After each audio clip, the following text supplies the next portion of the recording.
अस्सलामु अलैकुम वरहमतुल्लाहि वबरकातुहू। दोस्तों, पिछली बार जो मैंने आपको कुछ बातें अपनी ज़िंदगी की शुरुआत के बारे में बताई थी और आज उससे आगे हम बढ़ना चाहते हैं। उससे आगे की जो बातें पेश आई मेरे साथ, और ये कोई कहानी नहीं है, ये मेरी पर्सनल एक्सपीरियंस है कि इंसान सब कुछ कर सकता है अगर उसके पास विल पावर हो, डिटर्मिनेशन हो, डेडिकेशन हो, तो वो कोई भी चीज़ अचीव कर सकता है और उसे उन चीज़ों को अचीव करने में कोई नहीं रोक सकता। हाँ, एक रोक सकता है, वो अपना आप। तो जिस वक्त मैं 8th क्लास में पढ़ता था तो मेरे पास कुछ भी नहीं था। कुछ भी का मतलब, मेरे पास एक कॉपी खरीदने का भी पैसा नहीं था और कोई मोटिवेशन भी नहीं थी कि हम पढ़ें। हाँ, एक मम्मी जो कहती थी आप स्कूल जाओ, बस उसको इतना पता था कि स्कूल जाओ, स्कूल में क्या करते हैं, क्या करना है, कैसे करना है, उसके बारे में कोई जानकारी नहीं थी। तो अल्हम्दुलिल्लाह, अल्लाह तबारक व तआला ने हमें अपने फजल करम से बहुत सारा काम करने को दे दिया। जैसा लोग जॉब ढूंढते हैं और कहते हैं कि हमारे पास कुछ भी नहीं है, हम जॉब के लिए परेशान हैं। तो जिस वक्त मैं 8th में पढ़ता था तो मेरे पास भी जॉब नहीं था। अपनी किताबों के लिए इवन कि एक पेंसिल नहीं खरीद सकते थे। तो मैं कुपवारा में पहुंचा, मैंने एक लड़के को देखा, वो आ, गाड़ियों में चढ़ता था और वहां पर चीजें बेचता था। चीजें इन द सेंस सॉक्स और पेन, वैसलीन वगैरह। जब मैंने देखा तो मैंने उससे बात करने चाही कि मैंने बताया, भाई आप मुझे बताओ कि आप ये कैसे करते हो, ये कहाँ से लाते हो। उसने कहा कि मैं दुकान से लाता हूँ। मैंने बताया कि मुझे वो दुकान दिखाओ। कहा ठीक है, मैं दिखाता हूँ। तो हम चले गए डार गली से पहले जो एक वो एक दुकान आती है बाईं साइड में। जब डार गली के अंदर जाते हैं कुपवारा में, तो बाईं साइड में एक वो कॉस्मेटिक वाला है, छोटी सी दुकान है। वो 1 फीट के अंदर ऐसे बाहर जब मैं खड़ा हो गया तो मैंने उनसे बात की। उसने कहा ये वैसलीन का जो ये पैकेट है, ये 40 रुपीज़ का है और इसमें 12 पीसेस ऑफ वैसलीन होते हैं। और इसमें अगर आप ये 10-10 रुपए के हिसाब से आप भेजोगे तो आपको 80 रुपए बच जाएगा, यानी डबल।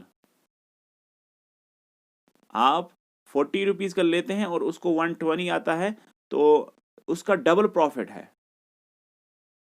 तो मैंने कहा ठीक है। तो मैंने उनसे ले ली और मेरे पास 40 रुपए थे। Only I have only 40 rupees in my package and I invested that 40 rupees, and I start my journey of selling the Vaseline jelly, the 10 rupees। वो वैसलीन जब मैंने शुरू किया भेजना, तो मैंने कहा क्या करूं। तो मैं गाड़ी के अंदर चला गया, मैंने कहा वैसलीन सिर्फ 10 रुपए, 10 रुपए वैसलीन, 10 रुपए वैसलीन। तो कुछ लोगों ने ले लिए।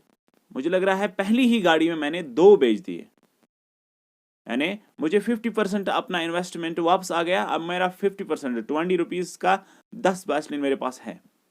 तो मैं थोड़ा खुश हो गया और इत्मीनान सा भी आया, कॉन्फिडेंस आ गई कि हाँ मैं कर सकता हूँ, आई कैन डू इट।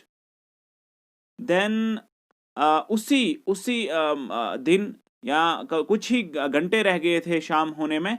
तो मैं शाम होने से पहले पहले 8 वैसलीन बॉटल्स को सेल करता हूँ। अब मेरा इन्वेस्टमेंट था 40 रुपीज़, वो भी वापस आ चुके थे और उसके साथ प्रॉफिट भी 40 रुपीज़ आ चुके थे। अब मेरे जेब में 80 रुपीज़ थे। और 4 वासलिन बॉटल्स भी थी। तो मैंने वापसी की, क्योंकि मेरी मम्मी ने वो दे दिए थे, तो मैंने वापसी वहाँ पर की। मैंने उसको अपनी कहानी बताई। उसने कहा नहीं नहीं आपको पढ़ना है, ये मत करो वो मत करो। मैंने बताया, फिलहाल उसको भी एक वासलिन की बोतल दे दी। तो सुबह वापस आया। सुबह मैं वापस आया तो ये 3 बॉटल्स भी बिक गई और मैंने ले लिया और माल ले लिया। और दूसरे दिन भी मैंने कुछ बॉटल की सेलिंग की। तो उसके बाद मुझे ख्याल आया, मैंने कहा नहीं मुझे स्कूल जाना चाहिए। देन मैं स्कूल गया, घर आया, घर के बाद स्कूल गया। स्कूल जाने के बाद वहाँ पर छुट्टी हो गई, 1 बजे जुम्मा का दिन था। तो मैं फिर मेरे जो फूफी के लड़के हैं, मुश्ताक भाई, उसकी गाड़ी में, उसकी गाड़ी सोमो थी 852। तो मैं 852 के अंदर चढ़ा और उसने मुझे कुपवारा में छोड़ा, और बगैर किराया। उसने मुझसे किराया नहीं लिया। तो वहाँ पर मैंने यही काम किया। शाम तक मैंने कुछ और पैसे कमाए थे। मैंने सब्जी ले ली और अपने मामा के घर आया वापस कलारूस में। तो वो भी खुश हो गए। तो मैंने अपनी स्टोरी उनके पास थोड़ी सी शेयर की और ये सिलसिला कई दिनों तक चलता रहा। तो चलते चलते ये जो इसका सीज़न तो चल रहा था, लेकिन फिर मेरे पास कुछ और डिमांड्स आने लगे। कुछ लोग इन्वेस्टर मुझे कहने लगे कि आप हमारा माल ले जाओ। तो एक डल का एक लड़का है, लस्काक का बेटा, हो उसने मुझे बताया कि ये टोपियाँ मेरे पास हैं, इनको भेजो। उसके पास टोपियाँ कुछ थी। तो मैंने कहा ठीक है। तो उनसे मैंने टोपियाँ ले ली। तो वो 30, 20, 40, 50 रुपए इसी तरह के हिसाब से, तो मैंने उनको भी सेल किया। तो मेरा जो इनकम है वो बढ़ता रहा। इसी के साथ एक मुश्ताक है वहाँ, वो अभी भी पटरी करता है हजाज मार्केट में। वो मुझे पहचानता नहीं है, क्योंकि मैं उस दिन 13 से 14 साल की उम्र का था। तो आज मैं उसके पास जाता हूँ, मैं उसे सलाम करता हूँ और वो मुझे बिल्कुल नहीं पहचानता। वो मौलवी साहब कह के मुझे पुकारता है, और मैं भी उसको नहीं कह पाता हूँ कि मैं आपका एक दिन आपका सेल्समैन था, कि आपकी पटरी से मैं वो सॉक्स लेता था और मैं बेचता था। तो उस मुश्ताक साहब को, चलो वो वहीं पर है। लेकिन एक बात आपको बताऊं, ये नहीं है कि आप लोग जाके वहाँ पर सॉक्स बेचना शुरू करें, या और भी चीज़ें मैंने बेची हैं, मैं आगे बताऊंगा। और मैं ये कहना चाहूँगा कि मेरे दिमाग में, मेरे दिल में, मेरे खून में जो चीज़ दौड़ रही थी, ये पैसा कमाने का जो मकसद था, वो मकसद उस वक़्त कुछ और था। यानी वो मेरी ज़रूरत थी। It was not my aim. वो मेरा मकसद नहीं था, वो मेरी ज़रूरत थी उस वक़्त। तो उस ज़रूरत को पूरा करने के लिए वो सेल्स करते रहते थे कुपवारा में। जब वो सेल्स हम करते थे, कुछ और भी मेरे पास यानी अपॉर्च्युनिटीज़ आने लगी। तो फिर मैंने देखा एक और कुछ लड़के वहाँ पर न्यूज़पेपर भेजते थे, और उसमें ज़्यादा झंझट नहीं था। तो लेकिन मेरे दिमाग में एक आइडिया आ गया। आइडिया जब आया, मैंने बताया ये मोज़े जो बेचने हैं, ये जो मैं बाकी चीज़ें बेच रहा हूँ, वैसलीन बेच रहा हूँ, माचिस बेच रहा हूँ, और इसमें मुझे टाइम लगता है। ये मेरे दिमाग में आया। हालाँकि वो जो न्यूज़पेपर सेलर्स जो थे, न्यूज़पेपर जो सेलिंग करते थे, वो भी दिन भर काम करते थे। लेकिन मैंने सोचा, कि मेरे दिमाग में आया कि मैं इसको अपने कम टाइम में ज़्यादा काम कर सकता हूँ। तो अभी मुझे पता नहीं है कि किसी के पास ये ट्रिक है या नहीं है, लेकिन अल्हम्दुलिल्लाह मैं आपसे शेयर करना चाहूँगा, क्योंकि मैं उस फ़ील्ड में नहीं हूँ। अल्लाह ने मुझे उससे निकाला, और वो मेरी ज़रूरत थी, न कि मेरा मकसद था। और इस वक़्त भी कुछ चीज़ें मेरी ज़रूरत हैं, मकसद कुछ और है। लॉन्ग टर्म और शॉर्ट टर्म गोल्स मैं रोज़ लिखता रहता हूँ। अल्हम्दुलिल्लाह, अल्लाह ने मुझे ये चीज़ें दी हैं, और आपको मैं रिकमेंड करता हूँ कि अपनी शॉर्ट टर्म गोल्स रोज़ लिखा करें, और लॉन्ग टर्म गोल्स पर भी फ़ोकस रखा करें, ताकि आपकी लॉन्ग टर्म जो आपका गोल होगा और शॉर्ट टर्म गोल होगा, उन दोनों पर भी आप फ़ोकस रखें, आप उन चीज़ों को लिखें और उन पर अमल करना शुरू करें। तो आपको इंशाअल्लाह उसका फ़ायदा ज़रूर मिलेगा। You will get the reward within no time. It will not take a lot of time. It will take less time, but you have to start your journey. तो जब मैंने ये सोची तो क्या ट्रिक थी, मैंने सोचा कि अगर मैं न्यूज़पेपर मॉर्निंग में सेल करूं और इवनिंग में आकर मैं उसका जो वो पैसा था वो उनसे शाम को ले लूं। ये मेरे दिमाग में आ गया। तो फिर मैं चला गया news agency, Shah news agency पर। तो वहां पर निसार साहब थे और वो भी मुझे अभी नहीं पहचानते हैं। मैं कई बार उसके पास गया और उसको लगा कि मेरा कोई और कस्टमर है, लेकिन जब मैं उसके सामने जाता हूँ वो पहचानने से, क्योंकि वो मुझे नहीं पहचान सकता है कि उसके पास भी मैं सेल्समैन रह चुका हूँ। तो और कई देर तक मैंने, बहुत देर, यानी मुझे लग रहा है 8 महीने मैंने पेपर सेलिंग की। अब ये पेपर सेलिंग का ख्याल इसलिए आया क्योंकि अब मेरा स्कूल जो है रेगुलर लग रहा था, 9th में रेगुलर लग रहा था क्लासेस, हायर सेकेंडरी थी और वहाँ पर स्कूल में जाना पड़ता था। और वहाँ पर हमें एक टीचर शफी साहब, वो हिस्ट्री पढ़ाता था, वो हमें पनिशमेंट भी देता था। और गुफ्तार साहब को तो आपको पता ही होगा, अगर कोई हायर सेकेंडरी क्लास में कलारुस में पढ़ा है, पढ़ा होगा, तो गुफ्तार साहब की तो बड़ी मतलब अल्लाह अल्हम्दुलिल्लाह अल्लाह ने उसको इज़्ज़त, अभी भी बहुत ही यंग लग रहे हैं।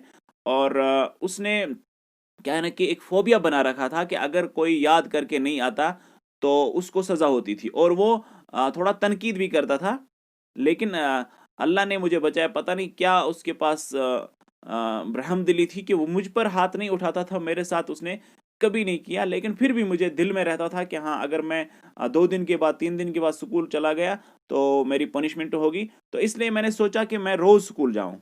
मैंने फ़ैसला कर दिया मैं रोज़ स्कूल जाऊँ। तो जब मैं उधर न्यूज़ एजेंसी पर चला गया तो मैंने उससे बात की कि उसने कहा कोई गारंटर लाओ। मैंने कहा सर मेरे पास कोई गारंटर नहीं है, न मेरी वालिदा है, न मेरे वालिद है, न मेरा कोई भी मेरा नहीं है। तो उसने कहा फिर भी कोई गारंटर। मैंने कहा कि हमारे घर में एसटीडी है, तो आप मुझे एसटीडी के नाम से, वो यूनिक है, कला और उसमें एक ही एसटीडी उस वक्त थी। तो और मैं वो चलाता था उससे पहले 8th 7th 8th में। तो उसने कहा ठीक है। और वो मेरा नाम अभी तक नहीं जानता है और उसने वहां पर लिखा एसटीडी कलारूस, और मुझे एसटीडी कलारूस के नाम से उस वक्त जाना जाता था। तो मैं इस बात को यहीं पर कंक्लूड करना चाहता हूं, क्योंकि ये जो ट्रिक थी, क्या हुआ जब मैंने पेपर्स ले लिए उनसे, उसने मुझे सुबह 350 के पेपर दे दिए और उसमें असफा जो था वो ज्यादा चलता था, उसमें सिर्फ 25 पैसे हमें मिलते थे और बाकी 175 पैसा हमें उसका जो मूल था, यानी कॉस्ट प्राइस था, वो हम उसको वापस देते थे। और जो सेलिंग प्राइस उसका था वो था 2 रुपीज। 2 रुपीज सबके थे। और उस वक्त तामिल इरशाद नया नया आया था। तामिल इरशाद की 1 रुपये प्रॉफिट थी उस वक्त, 2 रुपये का बिकता था और 1 रुपये का वो आता था। इसी तरह से हमें औकाब भी उसी रेट में आता था। सिर्फ श्रीनगर टाइम्स हमें 1.50 का मिलता था, यानी 1.5 रुपये का मिलता था और हमें 2 रुपये में सारे पेपर सेल करने पड़ते थे। और ग्रेटर कश्मीर की अलावा थी, वो 3 रुपये का बिकता था। चलो बाय द वे, मैंने जब पेपर्स ले लिए तो जो शाह न्यूज़ एजेंसी के फौरन इस साइड में, दाएं साइड में, यानी जो लोलाब बाएं साइड में मानते हैं, जो उस उधर ऊपर गोल की तरफ जाता है रास्ता, जामिया मस्जिद का जो अहाता है उस साइड में। तो मैंने पहले ही जाकर उसको कहा कि सर, और मैंने कुछ अखबार पहले ही पढ़े, उनकी ताज़ा खबर भी पढ़ता था मैं, पहली हेडलाइन, क्योंकि अल्लाह ने मुझे पहले से ही उर्दू पढ़ने का, या इंग्लिश भी मैं पढ़ लेता था उस वक्त भी, अभी भी पढ़ता हूँ। तो मैं कुछ न्यूज़ के हेडलाइन पढ़ता था और उनको बताता था कि आज की इस न्यूज़ में, और अक्सर सुर्खियाँ तो एक जैसी होती थी, थोड़ा सा फ़र्क होता था। तो लेकिन असफ़ा ज़्यादा बिकता था क्योंकि उसमें कलर्ड था, वो उस वक्त ज़्यादा कलर्ड हुआ करता था। और उसकी मतलब पब्लिसिटी हो चुकी थी, बाद में वो तो बंद ही हो गया। मैंने अगले वाले को दे दिया पेपर। मैंने बोला कौन सा चाहिए, उसने बताया श्रीनगर टाइम, पता नहीं क्या बताया, मुझे याद नहीं है। आई एम नॉट श्योर कौन सा पेपर उसने मांगा। तो मैंने सारे दुकानदारों को दे दिया। वो बोले पैसे ले, मैंने बोला नहीं, मैं बाद में ले लूँगा। तो मैं उनको देता चला गया। तो पूरे मार्केट में मैंने वो सारे 9 बजे के किन 10 बजे, क्योंकि सुबह 7:30 आते थे, तो मैंने वो पेपर सारे के सारे सेल कर दिए। कोई भी पैसा नहीं लिया वापस, यानी इसको कहते हैं इन्वेस्टमेंट। तो कुछ अपना दे दो, बाद में उसका प्रॉफिट आपको ज़रूर मिलेगा।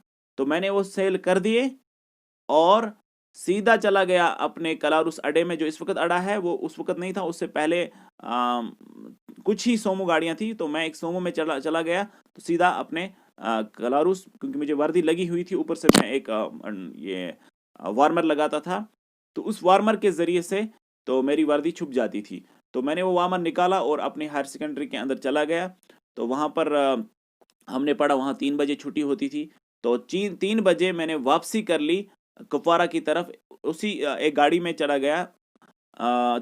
जब मैं कुपवारा जाता हूँ और उसी दुकानदार के पास मैं जाता हूँ, तो उससे मैं 2 रुपए लेकर सबसे मैंने वो जमा करके अपने उस न्यूज़ एजेंसी के पास पहुँचा, और वहाँ पर मैंने पहले ही दिन जब हिसाब दे दिया, तो उसने मुझे कुछ पैसे उसमें बच गए, क्योंकि वहाँ पर हिसाब में लगता था इतने भेजे, जैसे असफ़ा इतने भेजे, औकाब इतने भेजे, और आफ़ताब आता था, और उज़्मा, कश्मीर उज़्मा वगैरह।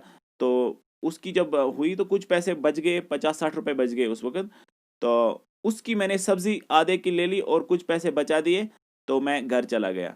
ये सिलसिला भी कई महीनों तक चलता रहा, और इससे मुझे रेवेन्यू जनरेट होता था, इससे मुझे पढ़ने में मदद मिलता था। तो आगे की जो कहानी है, आगे क्या-क्या किया, कौन से क्लास में क्या किया, वो मैं आपसे अ, अगले वीडियो में बताऊँगा। फिलहाल लेते हैं आपसे विदा, जब तक के लिए अल्लाह हाफ़िज़।